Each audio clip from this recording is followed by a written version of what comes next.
Diálogo en Panamericana. Una producción del Departamento Periodístico de Panamericana en su mejor estilo.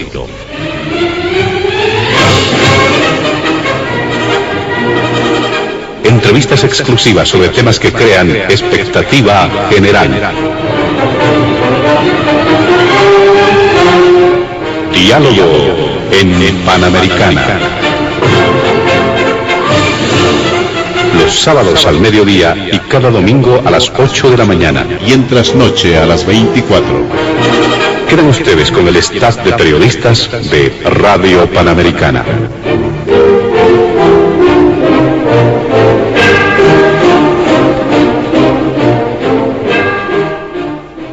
¿Qué tal, amigos de todo el país? Bienvenidos a Diálogo en Panamericana. En esta oportunidad vamos a desarrollar varios temas en el tratamiento que han marcado agenda precisamente durante los días precedentes. Es importante destacar, y esto está en el primer punto, la postura boliviana frente al conflicto bélico tras el ataque de Rusia a Ucrania.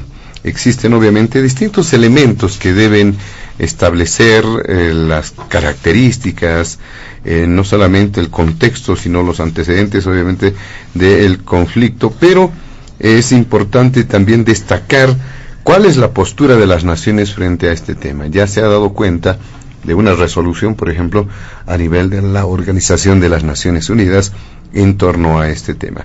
Este es el primer punto de Diálogo en Panamericana. El segundo punto tiene que ver con el informe final del grupo interdisciplinario de expertos independientes y las perspectivas de cambios en la justicia boliviana. Este trabajo que se ha desarrollado en función de los sucesos de violencia o de los hechos que se han presentado el año 2019, concretamente desde inicios de septiembre hasta finales de diciembre. Ese era el campo de acción del GIEI y obviamente existen varias consideraciones cuando ya se ha presentado a las instancias pertinentes este informe final. Finalmente, algunas reflexiones bastante breves en torno al proceso de elección del defensor del pueblo, toda vez de que ayer viernes se ha iniciado ya el trabajo de la Comisión de Constitución, la Comisión Mixta de Constitución de la Asamblea Legislativa Plurinacional, para dar cuenta, para dar viabilidad en el marco de una convocatoria del reglamento para que pueda viabilizarse precisamente este trabajo. Entendemos que la siguiente semana tendría que estar convocándose a una sesión de asamblea para definir ya el informe de la Comisión Mixta de Constitución. Nuestros invitados especiales de este fin de semana se encuentran en los estudios de la emisora el investigador, el doctor Carlos Bert. También está el ex senador chuquisaqueño Omar Aguilar y también el procurador general del Estado, el doctor Wilfredo Chávez. Junto a ellos desarrollaremos la agenda de diálogo en Panamericana y por disposición, como es característica ya en los últimos programas, se ha emitido un sorteo previo para establecer el orden de participación. Iniciamos con usted, doctor Carlos Bert. ¿Qué dice frente a este primer punto, la postura boliviana frente al conflicto bélico tras el ataque de Rusia a Ucrania? Existen obviamente causas y efectos que se producen no solamente a nivel global, sino también para nuestro país, ¿no es cierto? Adelante, doctor Carlos Bert. Gracias, José Luis. Un agradecimiento a todo el equipo de Panamericana por la invitación. Un cordial saludo al doctor Wilfredo Chávez, procurador del Estado, y a Omar Aguilar, con quienes vamos a compartir esta mesa. Antes de entrar en materia, estamos en 5 de marzo, es la víspera del aniversario de la ciudad más joven de Bolivia. No es... La fecha no recuerda el origen de la ciudad, sino su fundación como municipio, porque la ciudad del Alto es bastante más antigua, pero esa es la fecha que ellos festejan, y un cordialísimo saludo a esta pujante ciudad. Es ya la segunda ciudad, el segundo municipio más poblado del país. Santa Cruz, El Alto, La Paz y de ahí para abajo. Entonces, un abrazo a todos los salteños y alteñas en esta su nueva fecha aniversario. Bien, ahora sí, entrando en materia, contextualizaremos el tema que nos va a ocupar ahora. Sorprendió al país y generó fuertes críticas en diferentes corrientes de opinión y personas la postura asumida por el gobierno boliviano en la Asamblea Extraordinaria de las Naciones Unidas del día martes pasado. Bolivia, pese a que 2 o 3 días antes había emitido un comunicado indicando, como no podía ser de otra manera por el mandato de la Constitución, que rechazaba toda acción bélica, sorprende a todo el mundo absteniéndose en el voto de la resolución condenatoria que terminó la Asamblea Extraordinaria de Naciones Unidas aprobando. Entonces, eso generó un conjunto de críticas, protestas, incluso de personas allegadas al gobierno que, como la gran mayoría, se sintieron sorprendidas por esta posición boliviana. ¿Qué adujo el canciller, que es la cabeza, el responsable de esta política, de esta posición en la Asamblea? Adujo que, curiosamente, Bolivia había decidido abstenerse porque aprobar esa resolución no iba a resolver el conflicto. No sé si el canciller está consciente de las cosas que dice o no las analiza con cuidado, ¿no? Hay un implícito en esa explicación. Si una resolución de condena no resuelve el problema de la invasión rusa a Ucrania, la inversa tendría que hacerlo, es decir, había que quedarse callado al margen como hizo Bolivia para que sea un camino de solución. Pero peor que eso, cuando uno investiga un poco y revisa las declaraciones de otras personalidades, esta vez mundiales, a mí me sorprendió la declaración del embajador ruso en la ONU cuando se discutió la resolución, quien dijo lo siguiente. Este embajador, Vasily Nevencia, afirmó que la resolución no solo no resolvía el conflicto, sino que podría estimular una nueva escalada. ¿Será que el canciller boliviano estaba en coincidencia, en coordinación con el canciller ruso? Esa es una duda que queda y que le corresponde al gobierno boliviano aclarar. Porque además esta posición boliviana generó esta respuesta.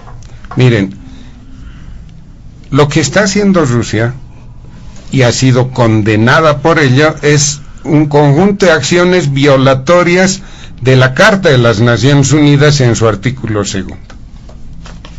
Este artículo 2 de la Carta de las Naciones Unidas, para la audiencia, voy a dar lectura a la parte pertinente. Artículo 2 de la Carta de las Naciones Unidas, el numeral 3 de este artículo 2 dice lo siguiente: los miembros de la organización arreglarán sus controversias internacionales por medios pacíficos, de tal manera que no se pongan en peligro ni la paz y la seguridad internacionales, ni la justicia. Punto 4. Los miembros de la organización Rusia, en sus relaciones internacionales, se abstendrán de recurrir a la amenaza o al uso de la fuerza contra la integridad territorial o la independencia política de cualquier estado, etcétera, etcétera. O sea, Rusia ha violado estas disposiciones de la Carta de las Naciones Unidas. La Constitución boliviana es igual de severa o aún más. El artículo 10, de la Constitución, además de señalar que Bolivia es un Estado pacifista, en su parágrafo 2 señala lo siguiente: Bolivia, dice la Constitución, rechaza toda guerra de agresión como instrumento de solución a los diferendos y conflictos entre estados y etcétera, etcétera, que es lo que ha hecho la Asamblea de la ONU. Emitir una resolución condenando la invasión rusa a Ucrania, y Bolivia se abstiene. Miren, el incumplimiento de este artículo 10 de la Constitución puede conllevarle al canciller y al presidente, si es que el presidente Arce no modifica la posición boliviana, porque él es la cabeza de las relaciones internacionales. El canciller es el jefe del equipo de diplomáticos, pero la cabeza es el presidente. Si él no corrige, no modifica esto, puede ser materia de un juicio de responsabilidades. Bien, es esto lo que sorprendió, y termino con un último elemento para poner en la mesa y luego veremos algunos otros detalles. Estamos a ¿cuánto? 1 mes, 2 meses, 3 meses de que la Corte, el problema del Silala, ¿no?, que emitan la sentencia en La Haya. Se espera que sea para abril. Seguramente el procurador nos puede dar una fecha más clara, más exacta, pero estamos prontos a eso. Meses más, meses menos. Del fallo de esa instancia, si le es desfavorable a Bolivia por segunda vez, ya hemos retrocedido enormemente en el mar, y si ahora sale un fallo igual de adverso, las tensiones entre Bolivia y Chile se van a tensionar en alcances que ahorita no podemos prever. Las reacciones internas en el país, especialmente en el departamento de Potosí, serán muy fuertes. ¿Cómo derivará esto? Bien, en ese contexto, Bolivia necesita todo el apoyo del planeta, de la mayor cantidad de países posible, y al asumir esa abstención se ha aislado, se ha sumado al pequeño grupo de países, son 35 que se abstuvieron, 5 que se opusieron a la resolución y otros 10 o 19 creo que sencillamente no votaron. Entonces Bolivia se ha aislado y se ha enlistado en ese grupo de países que no están caracterizados precisamente por regímenes democráticos, está en un conjunto de representaciones poco democráticas, autoritarias, etcétera, etcétera. Entonces, en este preciso momento, hacer lo que ha hecho el embajador o la representación boliviana en la Asamblea Extraordinaria de las Naciones Unidas puede tener consecuencias muy complejas y negativas para el futuro del país. No es solo el gobierno el que será afectado. Muy bien, le agradecemos al doctor Carlos Bert. Le damos la palabra ahora, en el orden de participación producto del sorteo, a don Omar Aguilar, para que pueda hacer referencia también acerca de este primer punto. ¿Cuál es su criterio? ¿Cómo debió proceder? ¿Es correcta la decisión del gobierno boliviano? ¿Qué dice usted? José Luis, muy buenas tardes. En principio, saludar a Wilfredo Chávez, nuestro procurador del Estado, a Carlos Bert, al doctor Carlos Bert. Segundo, de igual forma, hoy sábado, prácticamente a horas del aniversario, 37 aniversario de esta ciudad tan joven como es la ciudad del Alto, en otrora el Alto de la ciudad de La Paz, una ciudad muy pujante, una ciudad revolucionaria, y por supuesto creo que todos los bolivianos debemos reconocerle su espíritu de lucha y su lucha por la democracia y la libertad principalmente. Así que mi abrazo, mis felicitaciones y mi respeto a toda esta gente tan valorable de la ciudad del Alto. Ya entrando en el tema, en el primer tema de este diálogo en Panamericana, por supuesto saludando siempre a todos los radioescuchas de este programa importante en Bolivia y en todo el mundo. Hay que tratar de ponerse en este momento en los zapatos del presidente. Ya lo decía Carlos Ver, no es un tema tan sencillo, pero sí nos ayuda algo. Nuestra Constitución, ya lo he mencionado, el artículo 10, párrafo primero y segundo, establece de manera clara: somos un país pacifista, somos un país que condena cualquier invasión de cualquier país en el mundo.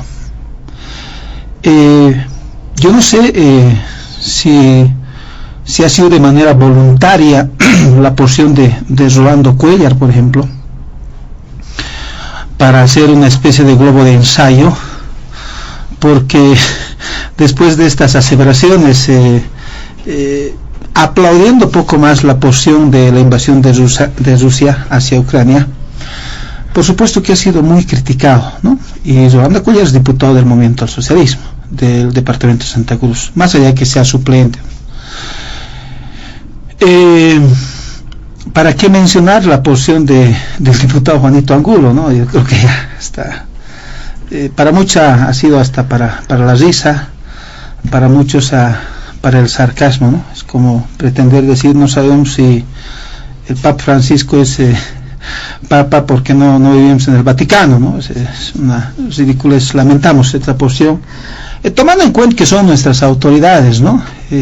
Hemos pasado, el doctor Carlos Verde ha pasado por la asamblea, y a veces hay que ser cautelosos, o hay que informarse un poquito antes, ¿no? De salir, y no porque nos guste la noticia, nos guste la prensa, vamos a correr a Plaza Murillo o vamos a agarrar un Twitter. Creo que es importante aquello, porque además no nos olvidemos que están hablando de alguna manera a nombre del país. La posición de Diego Pari en principio parecía más cautelosa, ¿no? Antes de la sesión misma, antes de la votación, porque prácticamente su posición se marcaba en el artículo 10 de la Constitución, pero ya la abstención misma obviamente ya es una posición. En todo caso, hasta el día de hoy no tenemos una posición clara del presidente.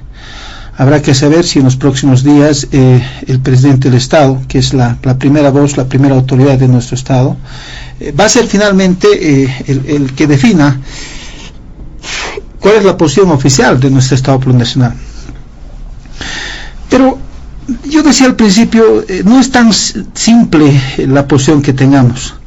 Lamentablemente, yo siempre he dicho, en este gran Estado americano de Norteamérica, Centroamérica, Sudamérica, tomando como continente, el hermano mayor, y en muchos casos el mal hermano mayor, el llamado Estados Unidos, hace pues una especie de, bueno, no de ahora, ¿no? Ha hecho ha sido el mal hermano mayor, pero todos los apoyos que en otrora se tenía por parte del gobierno, de los gobiernos de Estados Unidos, no era nada gratis, ¿no? Es decir, apoyos para la exportación de manufactura y otros temas, pero siempre el que ganaba en todo caso era Estados Unidos, principalmente con la explotación de nuestros recursos naturales. Entonces, ya desde el 2005, obviamente, con el mandato del expresidente Evo Morales, se acentúa más una posición clara de diferencia, no solamente en términos económicos, sino en términos ideológicos, un distanciamiento fuerte con el gobierno o con los gobiernos de Estados Unidos. Entonces por ahí se le puede decir el mal hermano mayor, porque, entre comillas, quien debiera proteger de alguna posibilidad de agresión de algunos países, no del continente americano, sino inclusive del europeo, quien debiera proteger y darle las garantías debía ser Estados Unidos, tomando en cuenta la potencia mundial que es. Pero lamentablemente ante los cierres de mercados, reitero, más allá de los posicionamientos ideológicos, políticos, se cierran los mercados a nuestro país. Obviamente, más allá de quién sea el presidente, el gobierno tiene que buscar alternativas para que nuestros empresarios, nuestros productores puedan exportar sus productos. Y acá hay que ser claros, ¿no? Rusia ha tenido en los últimos años, a excepción del final del 2019-2020, ha tenido pues una afinidad política y también ha habido una cooperación económica de Estados Unidos, y un ejemplo de ello entiendo que es la planta nuclear de la Ciudad del Alto, justamente, ¿no?, que está financiado por el gobierno de Rusia. Es decir, claro, podríamos aplicar de manera muy sencilla, decir el artículo 10 de la Constitución y punto, pero cuando te pones en una posición contraria de alguien o alguienes que te están apoyando, ya te han brindado su apoyo, no solamente político, sino inclusive de protección ante cualquier invasión, en este caso de Estados Unidos, por las amenazas y las controversias que siempre ha habido, reitero, principalmente con el gobierno del movimiento al socialismo, como que tienes un hermano mayor prestado que te ha venido protegiendo, pero además te ha venido colaborando, reitero, para varios proyectos. No tengo el detalle en este momento, para varios proyectos, hago mención, reitero, el tema de la planta nuclear de la Ciudad del Alto. Y en este momento, ¿qué le vas a decir más allá de lo que establece claramente tu Constitución?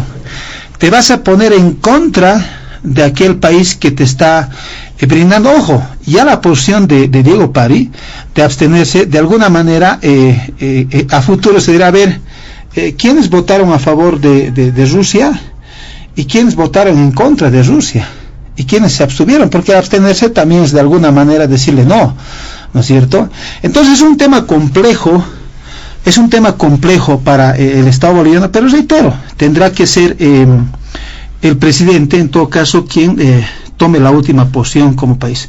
Pero por supuesto que más allá de estas consideraciones, como bolivianos, todos, creo yo, debemos condenar cualquier invasión, debemos condenar, porque en cualquier invasión obviamente van a haber víctimas, van a haber muertes, hay luto.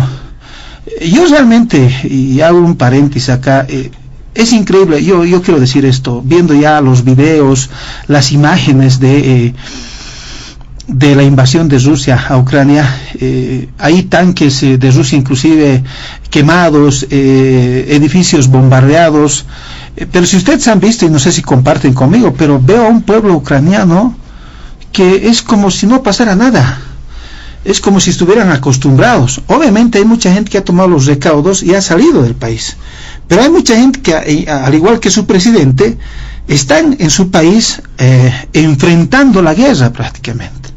Y creo que por esos elementos, no solamente su presidente, sino, creo yo, su pueblo en general, el pueblo ucraniano, se ha ganado el respeto y la admiración, yo diría que de casi todo el mundo. Y hay que decirlo. Y obviamente hoy la mayoría de los bolivianos seguramente y los humanos en el mundo están condenando esta brutal agresión de Rusia hacia Ucrania. Creo que con los ejemplos que hemos tenido el 2003, el 2019, que también debiéramos nosotros actuar con el ejemplo, ¿no? Es decir, debiéramos agotar siempre el diálogo como instrumento de lucha, como instrumento de resolución de los conflictos, como instrumento de, principalmente los conflictos políticos, ¿no es cierto? Entonces, en esa línea creo yo que los bolivianos condenamos. Y aquí hay que ser claros, va a haber efectos, evidentemente ya hay efectos en el tema de la subida del petróleo, en términos económicos. Hay muchos países que hacen negocio, y no es descubrir la pólvora, hacen negocios con las guerras, ¿no es cierto? Y cuando hay, incluido la FIFA, que está bien, no estoy diciendo que está mal, le suspende a la selección, cuando algunos países ya pretenden hacerle una especie de corralito económico, no sé qué efecto tendrá, porque hay que ser claros.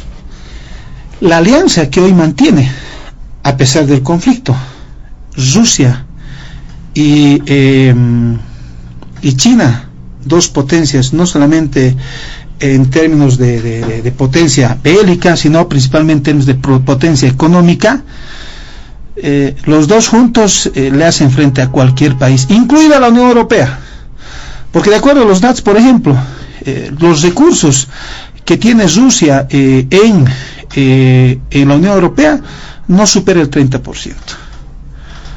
No nos olvidemos que inclusive Estados Unidos hoy tiene muchas de sus empresas asentadas en China, ¿no? Entonces, insisto, creo que la alianza de Rusia y China en particular obviamente le fortalece. Así que lo único que podemos concluir en esta primera parte es de que yo estoy seguro que la mayoría de los bolivianos condenamos la invasión de Rusia, esperemos la posición oficial del presidente, pero definitivamente nuestros respetos al pueblo ucraniano. Muy bien, muchas gracias, don Omar Aguilar. ¿Qué dice el Procurador General del Estado, Wilfredo Chávez, en este primer punto respecto a la postura boliviana? Se hayan identificado, como ya han podido escuchar también en las informaciones, una suerte de discurso distinto, acción distinta, primero de el embajador Diego Pari, luego la postura de la abstención. ¿Qué dice frente a este primer punto, doctor Wilfredo Chávez? Bien, en primer lugar, me asocio a la fecha cívica de nuestra querida ciudad del Alto, sede de la Procuraduría General del Estado. Nosotros diarios estamos allí, y convivimos con nuestros hermanos y hermanas en Las Cejas, que es donde está asentada nuestra oficina.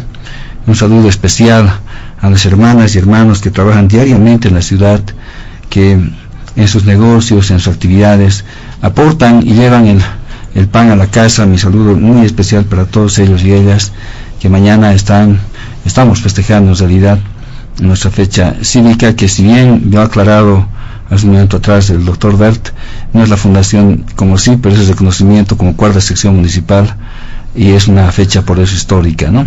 Desde ahí se ha designado su nuevo alcalde, y hace 37 años prácticamente se ha formado una nueva identidad, el alteño, con todas sus particularidades. Estamos muy contentos de estar allá, y un abrazo fuerte a mis hermanos y hermanas. Entrando en el tema, yo quisiera mencionar algunos antecedentes. Primero, que este no es un conflicto, el conflicto ruso-ucraniano no es un conflicto nuevo. Tiene varios factores históricos de la región que no han sido en su momento atendidos a lo largo del tiempo, ¿no? Con una complejidad realmente de mucho tiempo atrás, que repercute en lo político y en lo social. En esa línea se identifican diversos actores, inclusive extrarregionales, que han participado de una manera u otra en la profundización del conflicto que se ha finalmente generado con el ingreso de las tropas rusas al territorio de Ucrania. Bolivia ha ratificado, y lo hemos hecho en la Constitución Política del Estado, la nueva Constitución, hemos ratificado y apoyamos firmemente una solución pacífica, político-diplomática, con la finalidad de garantizar la seguridad colectiva en la región y en el mundo. Es nuestra posición en general. Bolivia, asimismo, como lo han recordado los colegas, es un estado pacifista, rechaza toda guerra de agresión, como lo hemos indicado también, y vemos instrumentos de solución de conflictos de manera dialogada. También promovemos la cultura de la paz, que es algo muy importante, y ahí tal vez una de las explicaciones del por qué se ha tenido el voto de abstención.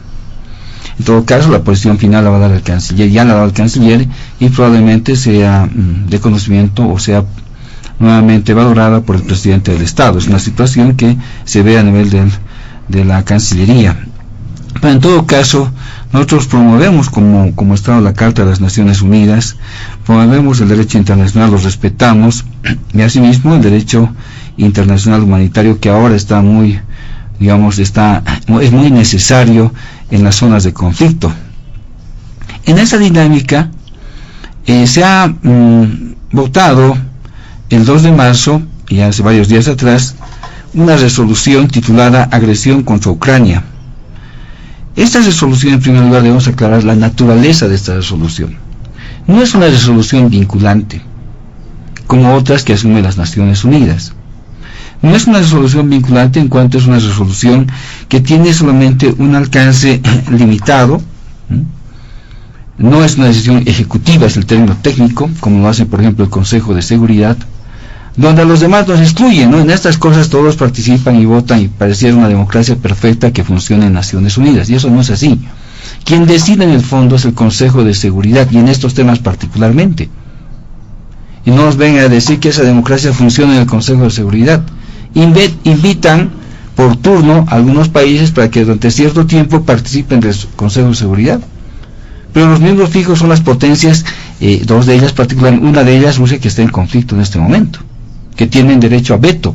Esto surge justamente con la Carta de las Naciones Unidas, con el triunfo en la Segunda Guerra Mundial de esas potencias internacionales. Lo que se ha publicado por medio de la Cancillería es que esta resolución no constituiría necesariamente un medio para distensionar y superar el conflicto. No lo es. Este texto, en lugar de tender puentes, como se pensaría de un texto declarativo que está buscando que las partes se lleguen a un acuerdo, lleguen a dialogar, parece que aleja más a las partes, ¿no? Y técnicamente, en términos del derecho internacional y el diplomático, que es el que se usa en este caso, no es un documento balanceado o equilibrado, ¿no? Y no recoge todas las preocupaciones de los países en conflicto. En realidad son los argumentos que se han usado por nuestra Cancillería y nuestro canciller para refrendar luego la posición que se tiene. Una posición que, les reitero, no es una posición, digámoslo así, que además que va en el término de condena. Todos han repetido condena. No, la ONU no ha hablado de condena, aclaro eso.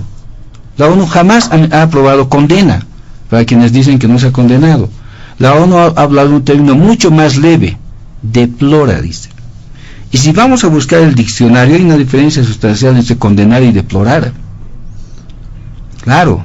Entonces no es digamos un tema en el que tenemos que tener mucho cuidado, porque estamos hablando de relaciones internacionales y muchas veces se puede malentender la categoría, inclusive la profundidad que se tiene en los términos usados.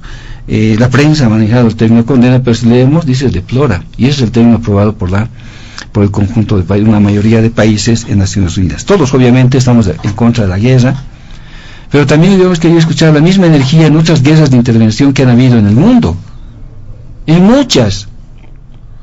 Las potencias que ahora nos han reclamado con mucha fuerza, y entendemos por supuesto esa fuerza y de dónde viene, pues claramente también han callado las invasiones que han habido en el mundo, y no podemos ser ciegos en ese sentido. Las hemos sentido en Latinoamérica, en Granada, ¿no? Las hemos sentido en el mundo, en Libia, estamos en este momento en Siria, en lugares donde parecía rutinario, en Palestina, que estén y hablamos de territorios ocupados. Ese es el término que se usa, territorios ocupados. Es que eso es hablar con cierta hipocresía.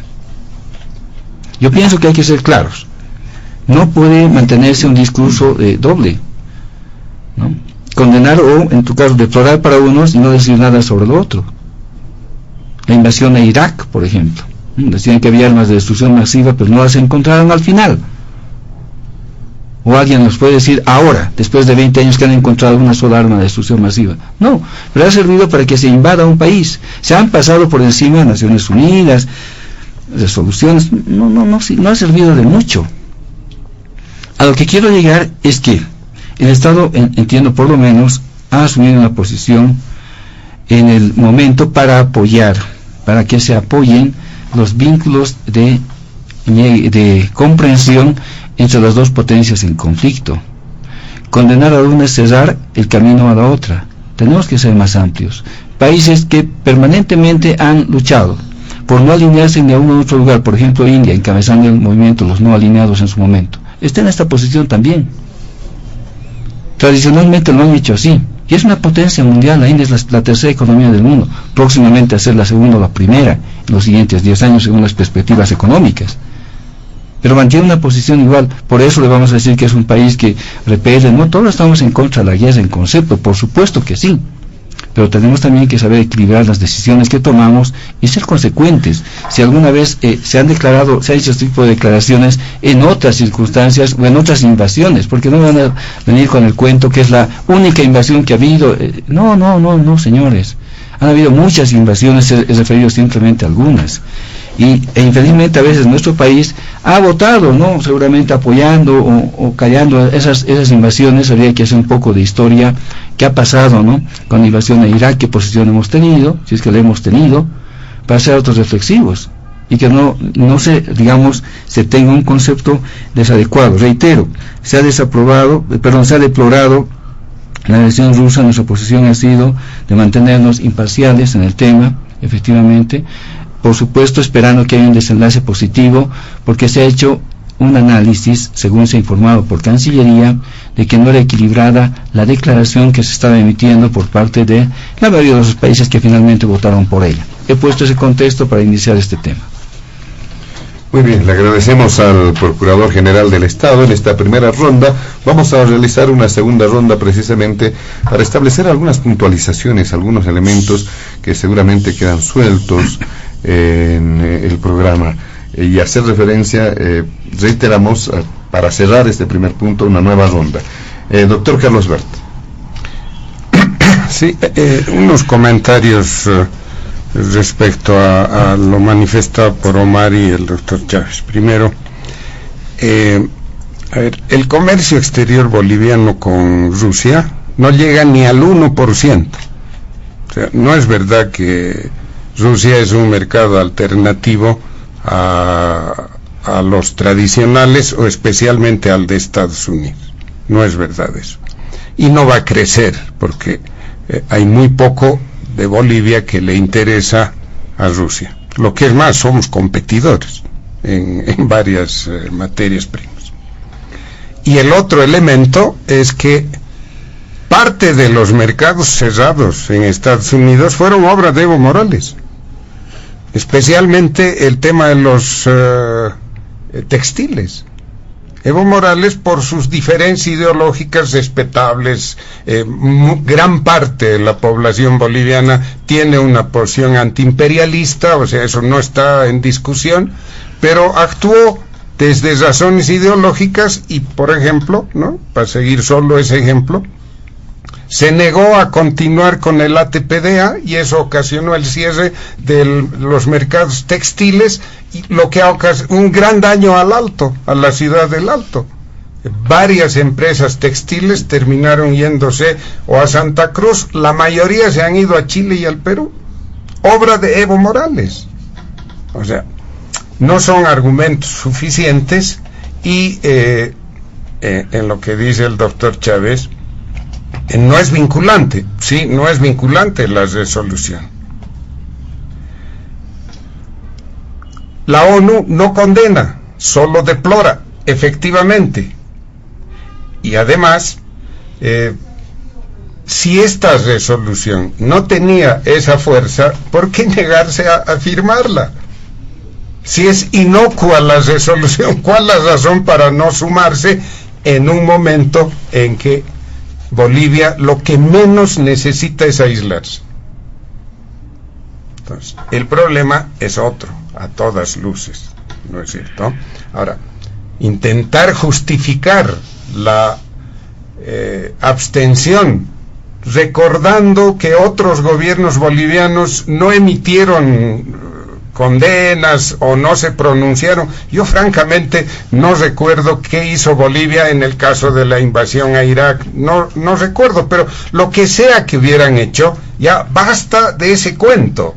Hoy el gobierno boliviano tenía este problema y debían definir una posición coherente con nuestros intereses y la realidad mundial. Lo que hubieran hecho antes, ya pues condenen, juzguen, hagan lo que les parezca, pero oigan, es como decir, miren, antes había corrupción, ¿por qué ahora no va a haber? No, señor, algún día hay que cortar eso, y los corruptos a la cárcel, los de antes y los de ahora. Basta de ese pretexto. Pero bueno, vamos al fondo del problema, y ahora sí voy a sacar qué ha pasado después del día martes. El día martes sale la resolución. Estamos en sábado. Lo más destacable hasta hoy día, o hasta ayer viernes, digamos, son los siguientes elementos. Miren, Rusia, de manera inexplicable que el propio Putin no calculaba, no ha podido ocupar Kiev. A 30 o 40 kilómetros de la capital ucraniana hay un gigantesco convoy militar ruso. Tanques, camiones, efectivos, helicópteros, equipos antiaéreos. Impresionante, las imágenes están en las redes. Es una caravana, un convoy de siquiera unos 400 unidades, entre camiones, tanques. Están parados a 30, 40 kilómetros de Kiev y no están pudiendo entrar a la capital. Por lo que decía Omar, ese pueblo decidió resistir y enfrentar al monstruo, enfrentar a ese gigante, y han logrado pararlo. Pero entonces, ¿qué hizo Rusia? Avanzó en el sur. Lo que ha sucedido el día jueves es que Rusia bombardea una de las principales ciudades del sur, Kherson, donde se encuentra, muy cerca de Kherson, se encuentra una central atómica. Incendian la central atómica. Han estado a punto de desatar un desastre, como dijo el presidente ucraniano, 10 veces más grave que el de Chernobyl. Eso ha hecho Rusia hace 2 días atrás, después de un sangriento bombardeo a la ciudad de Kherson y a la pequeña ciudad donde está precisamente la planta nuclear. La ciudad se llama Zaporizhia. Felizmente han tomado la planta y han apagado el incendio. Pero la catástrofe estuvo a minutos de que sucediera. No contentos con eso, además, están intentando ocupar, como les dije, Kherson y la ciudad de Mariupol, todos en el sur.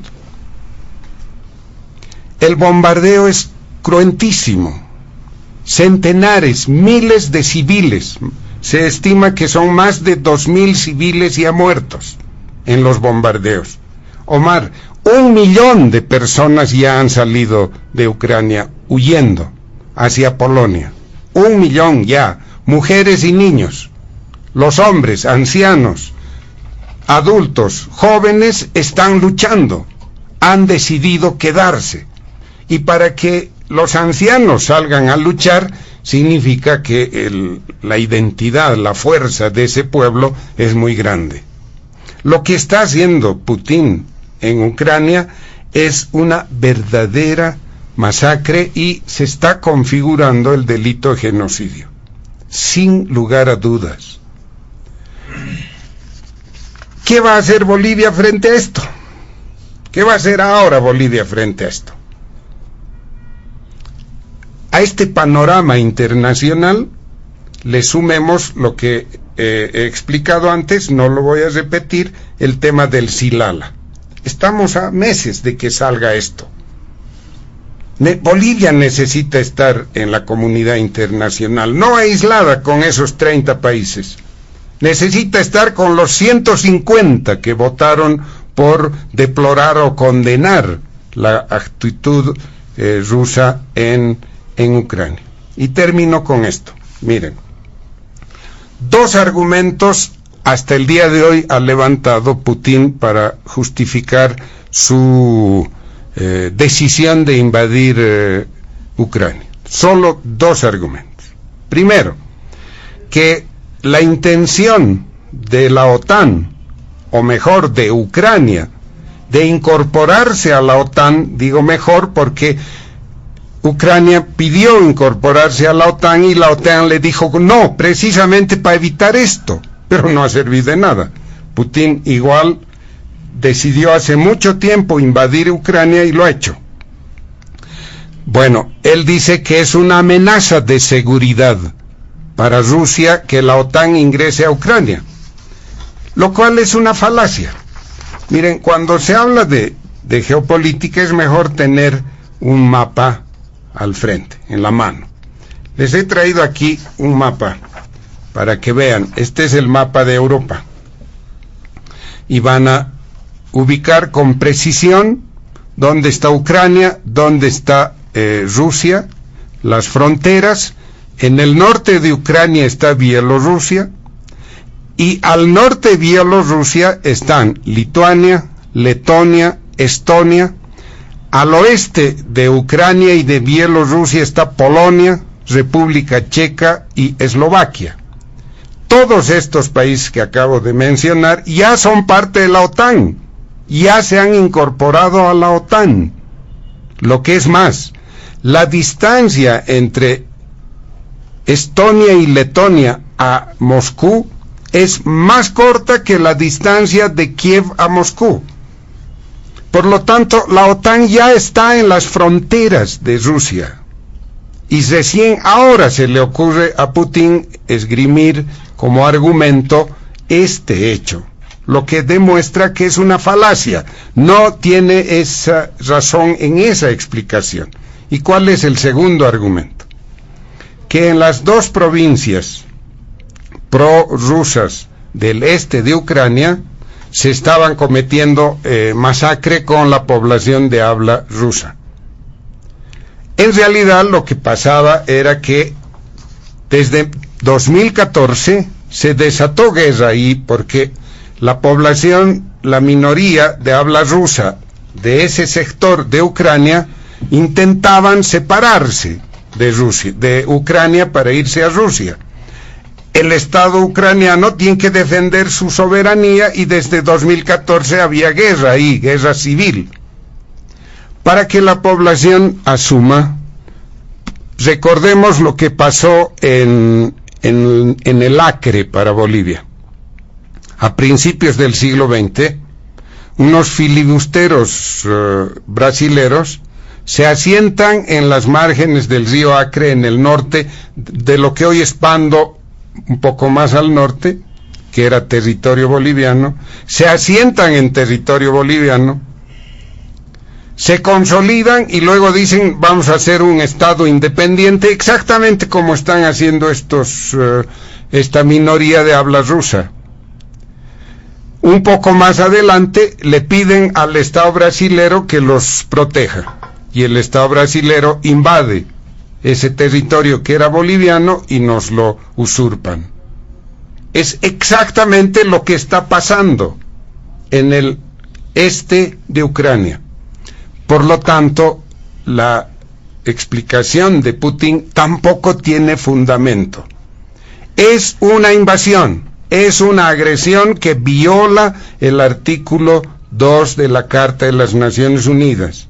Se está configurando una verdadera masacre al nivel de un genocidio en territorio ucraniano.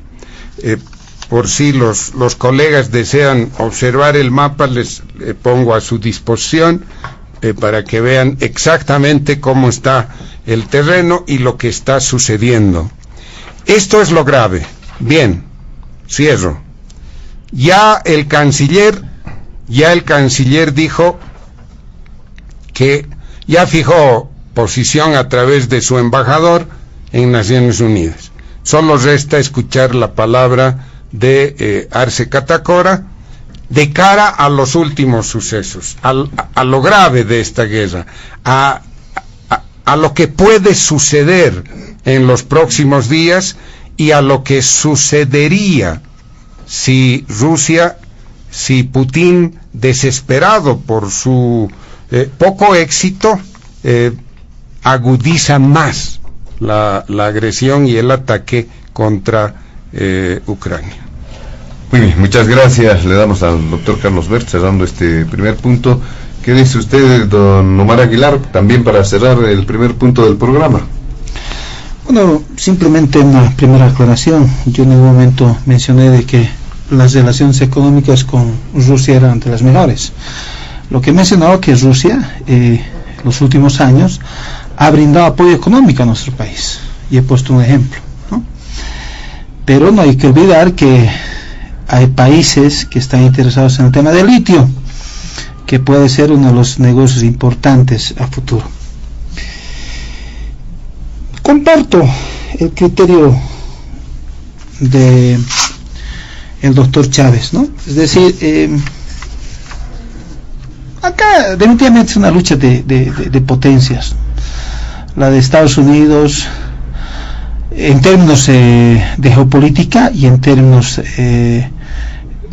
de potencia, inclusive de armamento bélico, pero también en términos económicos. Y alguien ya dijo, ¿no? En este momento aparentemente Ucrania está pecando de tonto útil, inclusive, ¿no? El 2003, en la invasión de Estados Unidos a Irak, con el tema del terrorismo, ¿no? Prácticamente, posiblemente con los mismos antecedentes, posiblemente con la misma fuerza o peor que la de hoy. Pero en ese momento yo también no recuerdo que habría dicho Gonzalo Sánchez de Lozada, ¿no? Pero bueno, por la afinidad que tenía en ese momento con Estados Unidos, seguramente vamos a imaginarnos que apoyaba pues la invasión. Y seguramente Evo Morales, en su calidad de dirigente en ese momento, ha debido condenar esta invasión de Estados Unidos a Irak, el 2003, reitero. Obviamente, la teoría que más se asemeja y es más lógica es esta posibilidad de Ucrania de ser parte de la OTAN, ¿no? Y que obviamente en una lógica Putin en particular, claro, ve una especie de riesgo a la seguridad de Rusia, es decir, tener como base militar a un país que prácticamente es su vecino, obviamente, y hay que ser claros acá, Vladimir Putin lo que está diciendo al pueblo de Rusia es: yo estoy velando la seguridad de Rusia, no solo de ahora, sino del futuro, ante la posibilidad de que Ucrania pertenezca a la OTAN, y que obviamente eso supondría de que Estados Unidos tendría, como lo tiene además con otros países, la posibilidad de tener inclusive una base militar en Ucrania. Entonces habrá que volcarle la pregunta, si vale el término, y decir, ¿qué pasaría si en este momento México, que es su vecino de Estados Unidos, le estaría dando más o menos esa permisibilidad a Rusia para tener el acceso, ¿no es cierto?, al territorio mexicano? En este momento Estados Unidos ya estaría bombardeando México. Habrá que preguntarnos, ¿no? Y vuelvo al tema. Es un tema de geopolítica, y es un tema de no sé si llamarlo diplomática, pero obviamente con estrategias y utilizar a países para sus intereses económicos de estos dos países en particular. Me refiero a Rusia y Estados Unidos. Insisto, ¿qué pasaría si en este momento se estaría llegando a un acuerdo entre México y Rusia? ¿Qué rol, qué actitud tomaría Estados Unidos? Lo dejo simplemente abierto. Las respuestas, seguramente la masiva audiencia de Panamericana hará también su análisis respecto a este tema. Yo creo que finalmente como país, insisto, vamos a condenar cualquier invasión. Somos un país pacifista. Los datos son alarmantes, cierto. Hay mucha gente que está saliendo de Ucrania, pero de acuerdo a la información que tenemos también, creo que en este momento, inclusive en el tema del habla, ¿no?, del ruso y del habla específico de Ucrania, hay una especie de unos rechazos, no sé si decir odio, 10 veces más de lo que posiblemente muchos de los bolivianos tenemos contra Chile, principalmente contra sus gobernantes, no precisamente con el pueblo de Chile, por el tema marítimo específicamente. Creo que desde la escuela nos enseñan de que Chile nos ha quitado, pues, ¿no es cierto?, con una invasión también, nuestro acceso al Pacífico, y obviamente hay un sentimiento natural contra Chile, y obviamente que nunca la vamos a perder, nuestros sueños de volver al Pacífico de manera soberana. Entonces, entiendo yo que Ucrania, principalmente su pueblo, también tiene ese mismo sentimiento, ¿no es cierto?, contra Rusia. Y claro, obviamente no serán todos, otros tendrán que velar por sus niños y tendrán que ver la posibilidad de salir del país. No se trata de hacerse al valiente, uno puede ser muy valiente, pero ya cuando está de por medio de los hijos, la gente, la tercera edad, obviamente tiene que pensarlo no solamente en uno, sino en su familia. Así que yo simplemente en esta parte, José Luis, termino diciendo mi respeto a ese pueblo ucraniano, mi condena, por supuesto, a la invasión en base a nuestra Constitución, y esperemos que esta sea una lección para que nosotros, como bolivianos en particular, practicando lo que predicamos, podamos siempre también resolver nuestros conflictos, reitero, por el instrumento más idóneo, creo yo, que es el diálogo. Muy bien, muchas gracias, don Omar Aguilar. Para finalizar también este primer punto, el doctor Wilfredo Chávez, adelante. Gracias. Sí, yo quería volver al tema, y lo ha tocado hace un momento el doctor Bert, que nos pone en el contexto del supuesto aislamiento del país, de Bolivia, ¿no?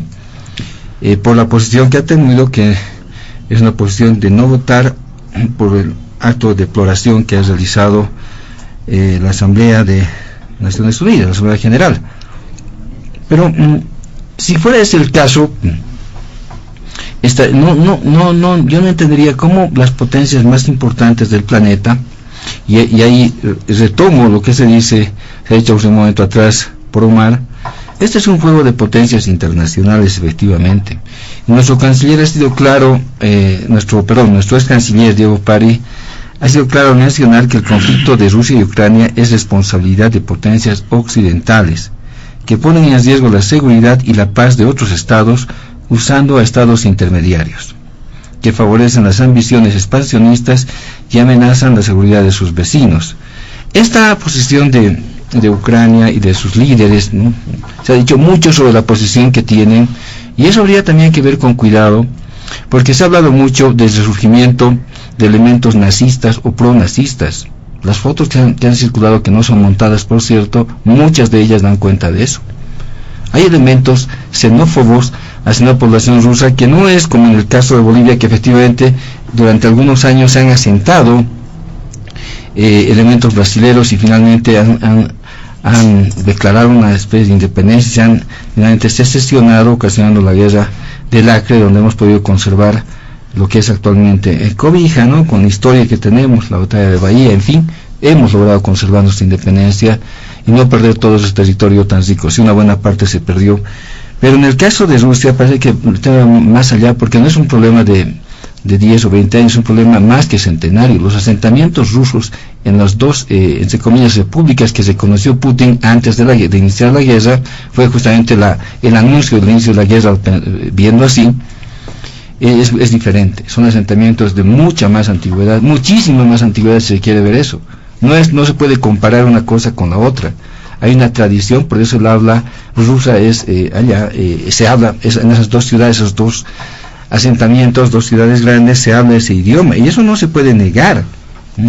Entonces yo creo que es un tema importante, que no se ha hablado mucho del tema, ni del tema del nazismo, que condenamos igualmente, de peor manera, creo, todos lo que han hecho los nazis en la Segunda Guerra Mundial, o estamos a favor. Pero no hemos visto una condena tampoco de lo que ha ocurrido en el 2014 con los bombardeos que han habido en las dos ciudades, en Donbass, ¿no? No se escucha, más, ni se conocían poco más las noticias hasta ahora que ha surgido esta guerra entre los dos países, entre las dos potencias en conflicto. Entonces hay que ver por eso los antecedentes. Han circulado recién noticias de cómo han sido, por ejemplo, más de 40 jóvenes del Partido Comunista quemados vivos en su sede en el año 2014. Eso es condenable, y lo ha hecho justamente ese gobierno, el que está actualmente, ¿no? Abanderando el patriotismo, etcétera, que seguramente es un tema nacional que todos los respetamos, pero en todo caso, esos extremos y esas formas de convivir con segmentos nazistas no nos parece, eso sí que nos parece totalmente deplorable. Eso no, creo que no es aceptable. El mundo entero ha repudiado eso. A eso se debe poco más la creación de la ONU, pues. ¿Sí?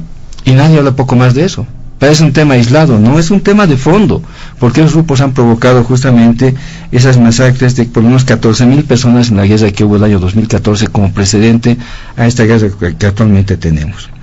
También quiero indicar que el tema del Silal es un tema que lo ve Diremar, y esperemos que en este año se dé el laudo arbitral. No estoy seguro si va a ser el mes de abril, porque los plazos de las cortes tienen sus calendarios.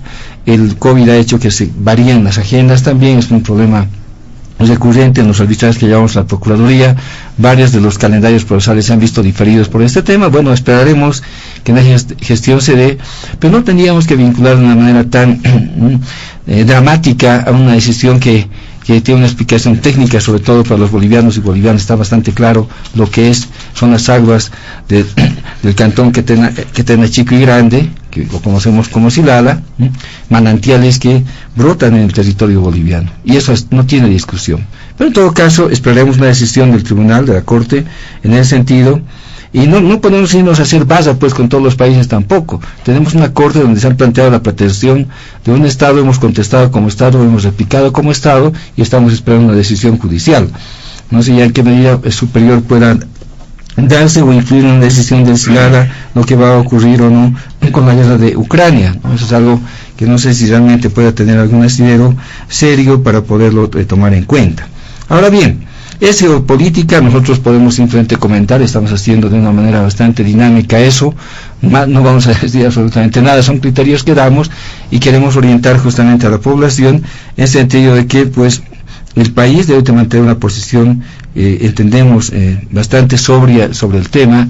No podemos ir, no estamos peleando contra Hitler en este caso, como ha sido desde que se declaró la guerra. Bolivia declaró la guerra a Alemania en la Segunda Guerra Mundial. Son un país que ha suscrito una declaratoria de guerra, creo que es la última que hemos declarado a nivel internacional, y efectivamente no es el caso que estamos viendo ahora, es otro. Y luego hemos visto lo que han hecho los nazis, ¿no? Luego el mundo ha visto qué es lo que han hecho los nazis.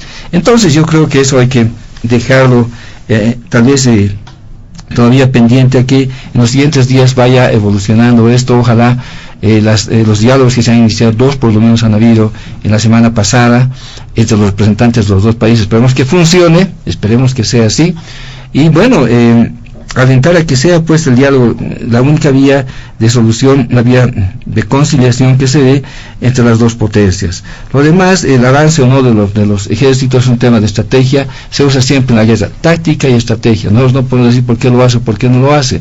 Entonces esperemos eso, en realidad mientras menos avance un ejército hay menos muertos, creo yo, y eso habría que ver con mucha, mayor, un criterio más amplio, que más bien no ocurra eso y que más bien sea el diálogo el que impere de alguna manera y pueda llegar a una solución. Si tú tienes pues casi en las puertas de tu país a una potencia, a la OTAN, a través de Ucrania en este caso, reaccionas, y parecería que es una reacción que ha tenido Rusia.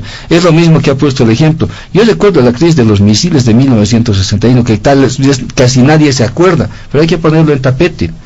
Cuando se ha detectado que estaban instalándose en Cuba, se pretendía instalar misiles que podían apuntar a los Estados Unidos, casi se desata la Tercera Guerra Mundial por la cercanía de Cuba a los Estados Unidos. Y eso tiene una solución porque, han llegado a un entendimiento, y al final la Unión Soviética de entonces, cuyo gran componente es Rusia, la que ha heredado prácticamente la Unión Soviética en términos generales, pues claro, se dio y se retiró. Y no hubo la base finalmente, aunque hay una relación histórica entre Cuba y lo que era la Unión Soviética y Rusia. Si tienes en puerta esas reacciones, creo que eso también es un elemento que parecía que ha detonado el conflicto después de 8 años, poco más, desde el 2014 que tiene el problema con Ucrania. Muy bien, le agradecemos al doctor Wilfredo Chávez. Vámonos rápidamente al segundo punto de diálogo en Panamericana.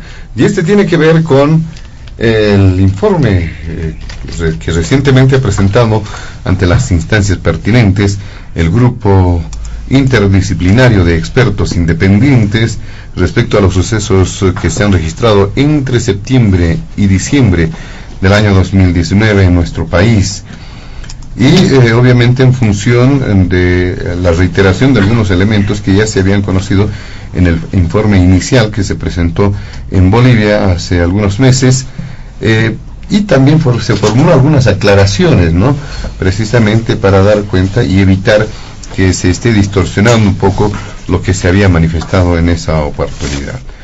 Pero además se hace referencia a las perspectivas de cambio en la justicia. ¿Cuán efectiva puede ser las tareas, una tarea interna que puede desarrollar la sociedad boliviana, obviamente dirigidas por autoridades del Estado? Empezamos con usted, doctor Carlos Bert. ¿Cómo no, José Luis? No puedo dejar de cerrar el primer tema con una afirmación categórica. Lo que está sucediendo entre Rusia y Crimea, en lo que a mí hace, me quedo con el artículo 10 de la Constitución boliviana, y artículo que me obliga a rechazar cualquier agresión militar de un país a otro. Si este gobierno y otros analistas están tibios y no saben cómo apoyar o sesgar una posición, allá ellos. Para mí el artículo 10 de la Constitución es terminante, y lo será para este gobierno, y si lo incumple tendrá consecuencias. Bien, a ver, ¿qué podemos decir del informe del GIEI? El informe final presentado hace, tres días atrás, prácticamente ratifica gran parte con más detalles que el informe preliminar que se conoció muchos meses atrás. Y en líneas generales yo encuentro que ese informe es bastante equilibrado. Señala como recomendaciones al gobierno boliviano, le emite recomendaciones que apuntan a que la justicia sea, sobre todo el Ministerio Público, sea más eficiente y puntual y resuelva los problemas, los hechos suscitados en el periodo que ellos han intervenido, que es desde el 1 de septiembre hasta el 31 de diciembre de 2019. Y entonces recomiendan que el Ministerio Público y la Justicia esclarezca, que evite que queden en impunidad todos los hechos violentos que se dieron a partir especialmente de octubre, ¿no?, de las elecciones, lo frustrante de esas elecciones, la renuncia de Evo Morales, noviembre, etcétera, y que se investigue todo, sin discriminar a nadie. O sea, hubieron muchos hechos. En las recomendaciones, con claridad, toca todos los casos, ¿no? Recomienda que se investiguen con todo detalle, incluso que se abran procesos que ya han sido cerrados, ¿no?, como el caso de la periodista Casimira Lema, que le asaltan la casa y hace la denuncia, cierran el proceso porque el Ministerio Público dice no aportó suficiente prueba.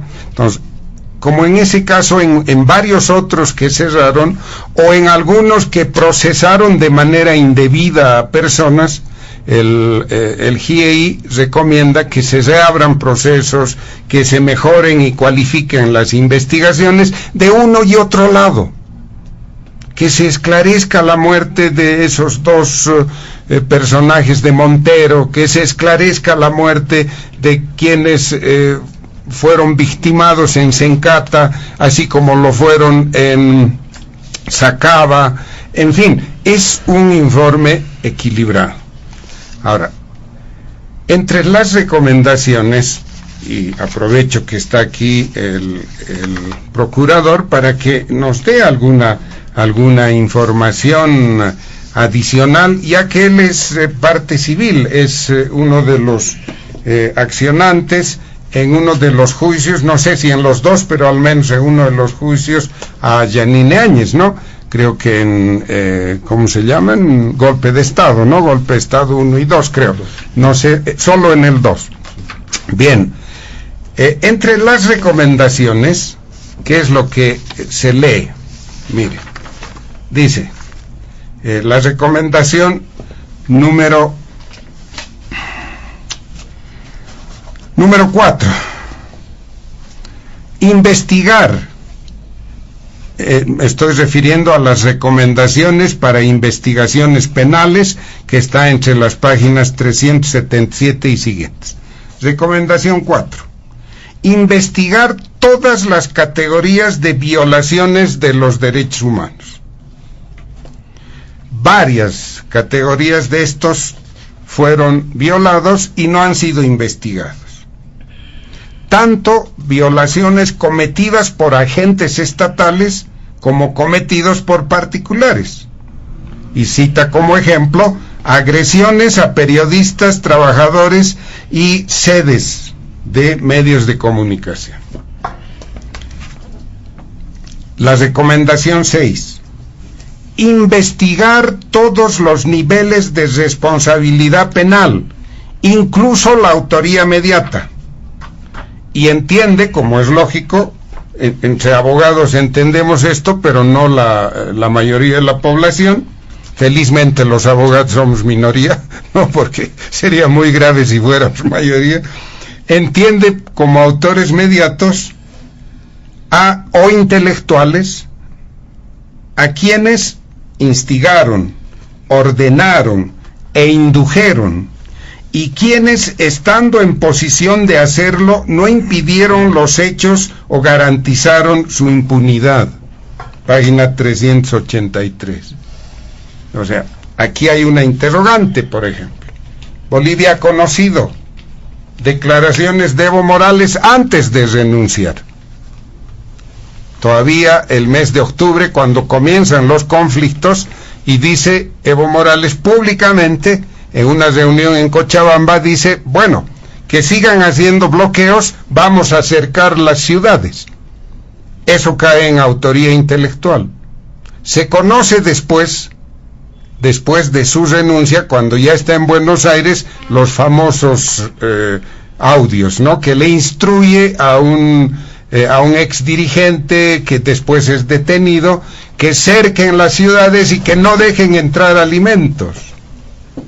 O sea, por esta recomendación, el gobierno de Arce Catacora debería abrir proceso o incluir a Evo Morales en algunos de los procesos. Pero veamos aquí el tema para el doctor Chávez.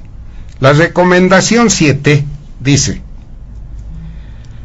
que el Estado boliviano debe realizar todos los esfuerzos para respetar las garantías del debido proceso de los procesados. Página 385. Las normas bolivianas, señala, la normatividad boliviana, establecen, garantizan la vigencia de presunción de inocencia, limitación a la privación de libertad, el derecho a la defensa.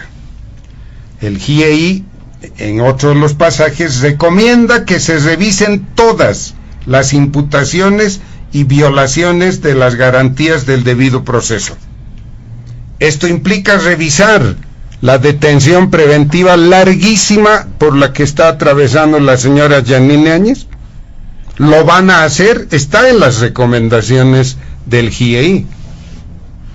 Y cierro porque es tan largo, son 470 y tantas páginas, no quiero monopolizar el micrófono. Cierro con lo siguiente. contra lo que seguramente esperaban algunos dirigentes, líderes radicales. En la primera parte del informe, el GIEI no se pronuncia y lo dice explícitamente: no vamos a emitir opinión sobre si hubo fraude o si hubo golpe de Estado. Eso está fuera de nuestro mandato y no lo hacen. En ninguna parte del informe aparece esto, lo que es más, en varios pasajes hablan de la señora Yanine Áñez como presidenta interina, sin emitir opinión, salvando un pasaje que sí es correcto. Yo mismo lo hice notar mucho tiempo atrás. La forma como la señora Yanine Áñez, el 10 de noviembre, asume la presidencia, como suceden las reuniones en el Senado, todo esto, y aquí el ex senador Omar Aguilar debe conocer mejor porque ha sido seguramente el 12, claro, el 10 renuncia Evo Morales, el 11 comienza la violencia incontrolable, el 12 sucede todo lo que sucede, salvo ese pasaje. En el resto del informe, repito, creo que hay un importante equilibrio y el GIEI cierra todo y les recomienda al gobierno boliviano que debe realizar todos los esfuerzos, demostrar voluntad política para dar independencia dicen el Poder Judicial, nosotros sí hablamos del órgano judicial, ¿no? Esa es la primera apreciación que tengo del informe final presentado por el GIEI. Muy bien, muchas gracias, doctor Carlos Bert. ¿Qué dice don Omar Aguilar precisamente sobre este segundo punto que reposiciona ese tema, esa polémica, ese debate de lo ocurrido en el 2012 y con este añadido, ¿no? ¿Qué hacer ahora como reto sobre el tema de la justicia? Yo voy a empezar preocupándome por las aseveraciones del secretario general Almagro en el informe, en todo caso, del pasado día miércoles. Vamos a tomar nota. Creo que no es lo correcto, por respeto no solamente a nuestro país, sino principalmente a los 37 muertos de Sencati y Sacaba. Segundo, yo no sé si necesitamos un informe, porque las pruebas están.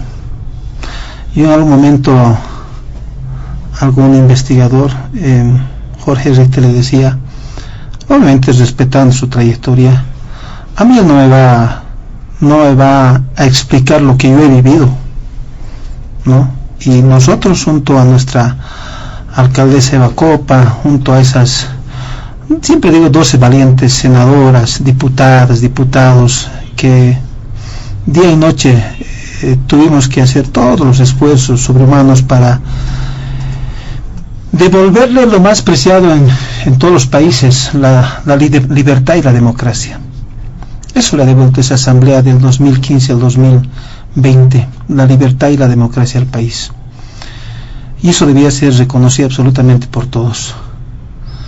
Yo en algún momento dije, ¿qué iba a pasar si nosotros más nos metíamos bajo nuestro catre o salíamos del país? O finalmente renunciábamos, ¿no? Posiblemente inclusive Yanine Áñez no estaría en la cárcel, tal vez seguiría gobernando. Entonces, obviamente también hay que darle el mérito a esa dirigencia, que evidentemente en primera instancia tuvo que resguardar su integridad. No nos olvidemos que inclusive la Central Obrera fue dinamitada, dirigentes del Pacto Unidad en la clandestinidad, por Dios, o sea, no estábamos pues en un Estado democrático en ese momento, y hay que decirlo así de la manera más clara. Yo voy a siempre valorar a esos dirigentes que finalmente juntos, reitero, a la Asamblea Legislativa a esa población alteña que una vez más, igual que el 2003, porque el 2003 el 90% de los movilizados contra todos los actuados de Gonzalo Sánchez Lozada fue la ciudad del Alto, fue el departamento de La Paz. Entonces, el 2019 lo propio. ¿Quiénes ofrendan finalmente sus vidas? Más allá de las marchas, más allá del discurso, ¿quiénes ofrendaron sus vidas? Fueron los hermanos salteños, fueron los hermanos bolivianos que, más allá de, reitero, de sus posturas políticas, ofrendan su vida para devolverle la democracia y la libertad al país. Yo debo reconocer aquello. Segundo, yo debo referirme a los artículos 137 al 140 de la Constitución. Y es clara la Constitución cuando hay un estado de excepción, inclusive en estado de excepción. Dice claramente, la declaración del estado de excepción no podrá en ningún caso suspender las garantías de los derechos, ni los derechos fundamentales, el derecho al debido proceso, el derecho a la información y a los derechos de las personas privadas de libertad. En el 139, y esto es importante decirlo, párrafo segundo dice: quienes violen los derechos establecidos en esta Constitución serán objeto de proceso penal por atentado contra los derechos. Y lo único que corresponde es aplicar la Constitución y las leyes. Cuando el informe de este grupo hace mención específicamente a que no se van a referir a si fue golpe o si fue fraude, por supuesto que no tendrían que además referirse, porque justamente hoy en un proceso llamado golpe de Estado 2 va a ser nuestra justicia boliviana, y ahí obviamente desde acá vamos a pedir que haya el debido proceso, que haya la imparcialidad, que haya la objetividad, ¿no es cierto?, para que el resultado de este proceso sea enmarcado en la Constitución, sea enmarcado en las leyes y no para uso de fines políticos a futuro. En lo personal lo he manifestado y no puedo cambiar mi punto de vista. En lo personal, para mí ha habido golpe de Estado por 21 días de sedición, porque se ha, como dicen los abogados, es una acción típica, antijurídica, y debe ser sancionado por el 123 del Código Penal, sedición. Hubo 21 días de sedición. Y lo paradójico de este proceso es que el principal autor hasta el día de hoy ni siquiera es convocado, porque quien comandaba este proceso de sedición y de manera abierta fue el señor Camacho, hoy gobernador del departamento de Santa Cruz. Yo inclusive, posiblemente discrepe con alguno de ustedes, pero yo inclusive decía, para mí Yanine Áñez es la prueba del golpe, porque ella asume como prueba del golpe la presidencia del Estado, porque Yanine Áñez no cumple el 169 de la Constitución. El 169 dice de manera clara: ante ausencia definitiva presidente, vicepresidente, en este caso presidenta del Senado, ante la ausencia definitiva del presidente del Senado, ¿quién debiera asumir? El presidente de diputados. Y la Constitución le establece claramente y le da un mandato de 90 días para llamar a elecciones.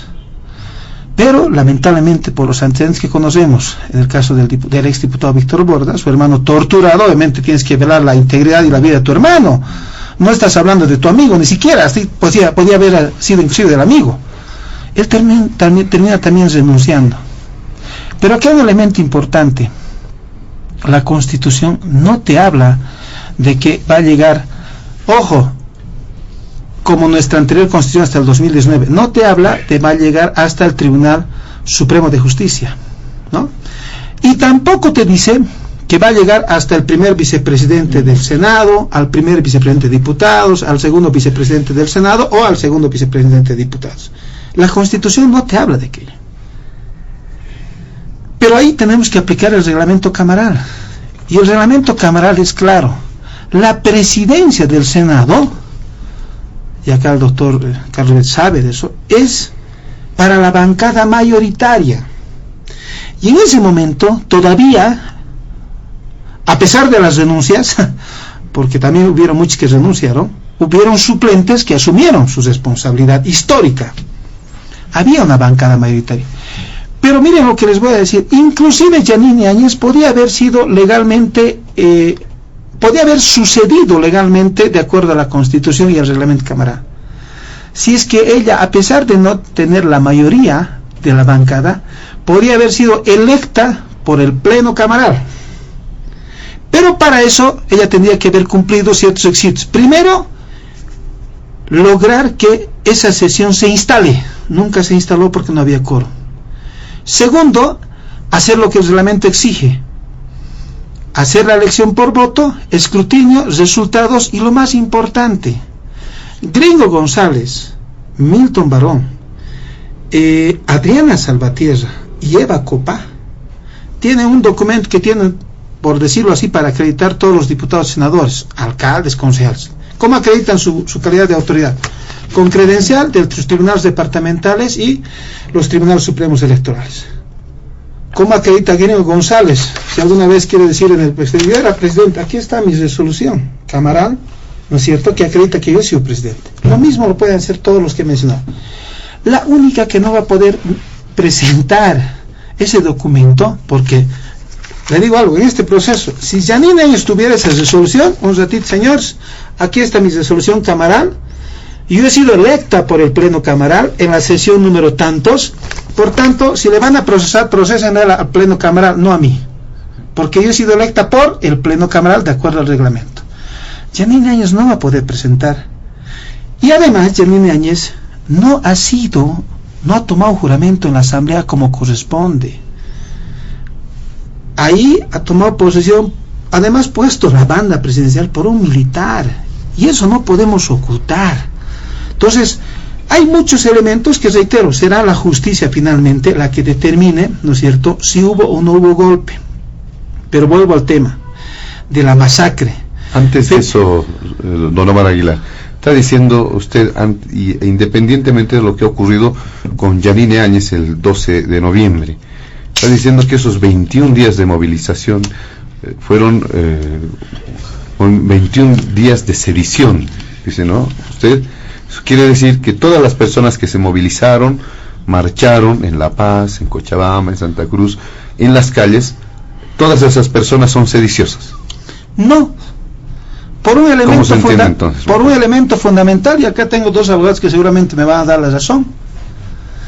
¿Cuál es el elemento o las características para que un movimiento se torne sedicioso? Hubieron cuántas movilizaciones reclamando sus reivindicaciones. Obviamente eso no se puede comparar con un delito de sedición. ¿Cuál es la particularidad?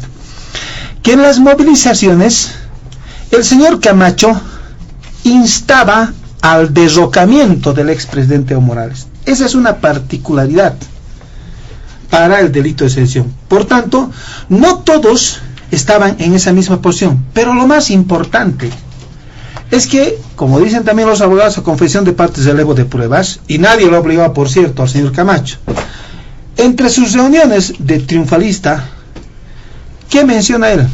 Mi padre negocia con las Fuerzas Armadas y la policía boliviana para prácticamente derrocar al presidente.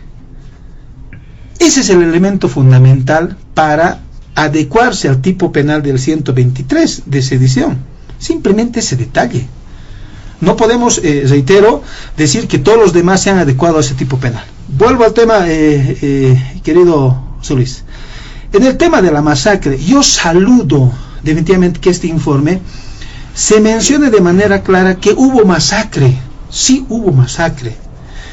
Pero acá también tengo que hacer mención y reconocer a la Iglesia Católica, que en las reuniones que teníamos en Naciones Unidas, nosotros les pedíamos, les suplicábamos de que puedan intervenir a esos dirigentes, a esos ciudadanos que marchaban y que estaban detenidos inclusive en las cárceles, en los cuarteles, torturados. Y ellos saben que en paz descanse Monseñor Scarpellini, con el que coordinamos, y Monseñor Giovanni, con los que coordinábamos. Y ahí yo, lamentablemente, nuestro gobernador Santos quiso decir, me han sembrado latas de cerveza.